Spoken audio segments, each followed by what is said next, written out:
যখন খাম্বাটা বোরিং করে তখন থেকে লিক হয়েছে, লিক হওয়ার পর থেকে ওনারা লিখিত অভিযোগ করেছে, ওয়াসাকে ফোনে জানিয়েছে, তারপর কোনো ব্যবস্থা নেয়নি। এভাবেই পানি 21 দিন যাবত পানি বাড়ি বের হয়েছে।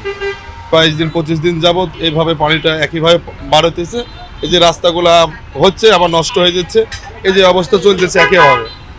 আর আসলে এটা কি বলবো, আসলে কি বাংলাদেশে কি আমরা সাধারণ পাবলিক এমন কোনো প্রতিষ্ঠান নাই যে এটা আসলে গুরুত্ব সহকারে দেখবে যে আসলে আমাদের একটা অভিযোগ গেল কি একটা মোবাইলে অভিযোগ গেল, যে সেটাকে বিশ্লেষণ করে যদি আমরা একটু দেখতাম, তাহলে আমার মনে হয় যে এই জনগণগুলা একটু সুস্থিত থাকতো।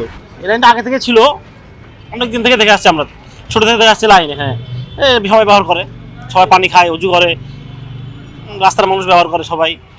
এই তো এবার এলাকার দোকানদাররা বা এলাকার লোকজন সবাই ব্যবহার করে। দেখা যাচ্ছে যে যারা এখানে ওয়াসাতে কিছু দুর্নীতিগ্রস্ত লোকজন থাকে, ঠিকাদারি প্রতিষ্ঠান থাকে, অনেকে ডেভেলপার বিল্ডিং করে থাকে, ওরা সিস্টেম লস করে মানে অনর্থকভাবে তার প্রভাব খাটিয়ে পানিগুলো ব্যবহার করে। এটা কিন্তু সরকার রাজস্ব হারাচ্ছে। কিন্তু এই যে বাড়তি টাকাটা সরকার দিবে না, এই দায়ভার তো এটা কাদের উপরে আসবে? গ্রাহকদের আসবে। হয়তো চেষ্টা করবে পরবর্তীতে আবার একটা দাম বাড়ানোর পরিবর্তে। কিন্তু আমরা যারা সাধারণ গ্রাহক, এই ওয়াসা যারা গ্রাহক, তারা আবার চাবো কি আমরা সেবা প্রাপ্তিতে চাবো। কিন্তু আমরা কিন্তু গ্রাহক কিন্তু সেবা প্রাপ্তি থেকে বঞ্চিতই হচ্ছে, সবসময় বঞ্চিত হয়। কিন্তু এই দায়ভার তো গ্রাহকদের না, এই দায়ভার দিল কর্তৃপক্ষকে। এটা অ্যাড্রেস করার জন্য ওয়াসার যে উদ্যোগ, সেটা আন্তরিক উদ্যোগ আছে। আমরা অবৈধ সংযোগগুলোকে বৈধকরণ প্রক্রিয়ার মাধ্যমে নিয়ে সেটা কমানোর চেষ্টা করছি। যে টার্গেট যেটা আছে 10% বা বিলো 10% নিয়ে আসতে চাই, তাহলে যে স্বীকৃত পদ্ধতি ডিএমএ সিস্টেম একটা আছে, ডিস্ট্রিক্ট মিটার এরিয়া সিস্টেম। এই সিস্টেমটা হচ্ছে খুব ইফেক্টিভ, খুব সায়েন্টিফিক।